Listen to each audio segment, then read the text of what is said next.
Slenderman is one of the most iconic and unsettling figures in modern internet folklore. Tall, faceless, and dressed in a black suit, he doesn't speak, doesn't chase, and yet somehow feels inescapable. While many assume he's an ancient urban legend or cryptid whispered about in obscure communities, the truth is much more recent and much more unsettling.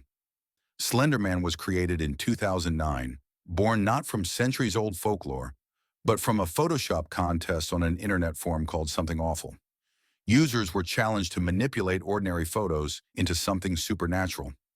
One user, under the name Victor Surge, posted two black and white images showing children at play, with a tall, eerie figure lurking ominously in the background. He added a few lines of fictional backstory, hinting at mysterious disappearances and government cover-ups. It was simple, but effective. The internet noticed and ran with it. Within days, other users began contributing to the myth. Fake historical documents, supposed eyewitness reports, drawings, and journal entries began appearing across forums and image boards. Slenderman became a collaborative myth, one that grew without a single author or canon.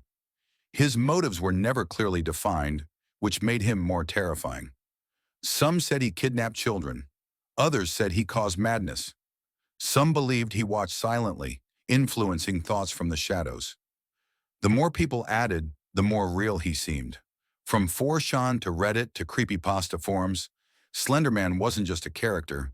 He was evolving into a digital boogeyman. Then came the videos.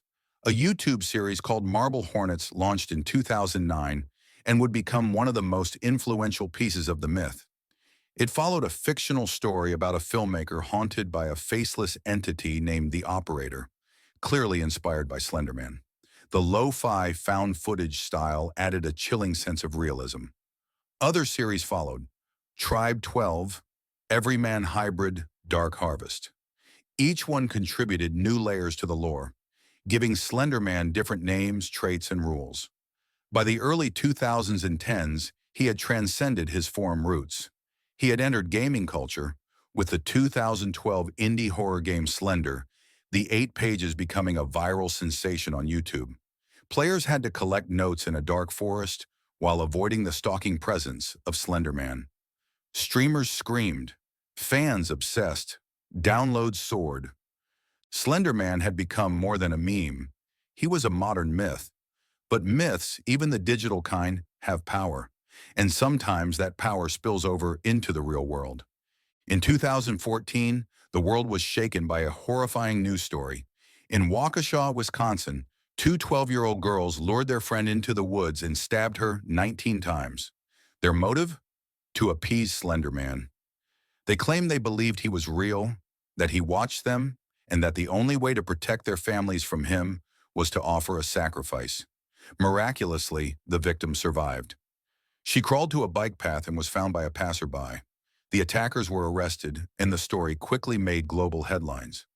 Suddenly, Slenderman wasn't just an internet character, he was part of a real-life crime. The incident shocked people.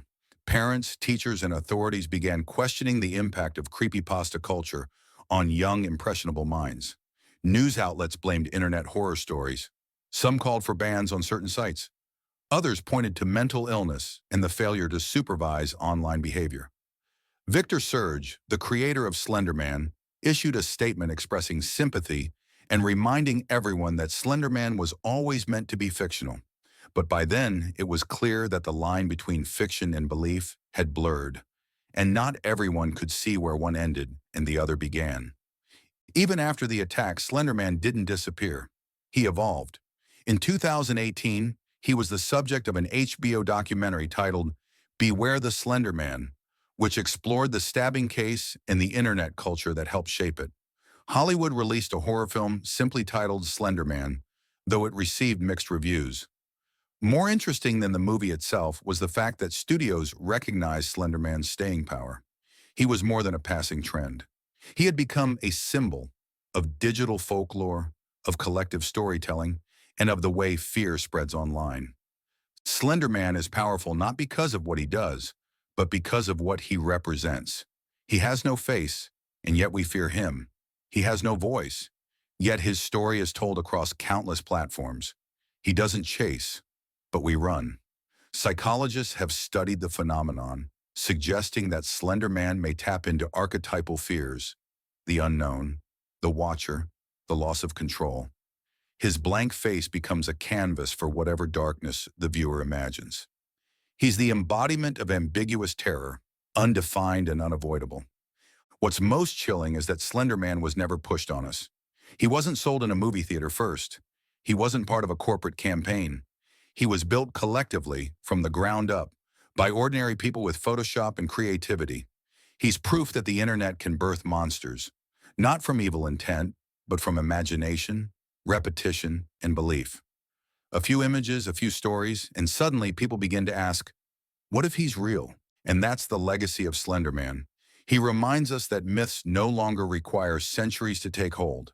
In the digital age, a legend can be born in a day, go viral in a week, and become immortal by the end of the year.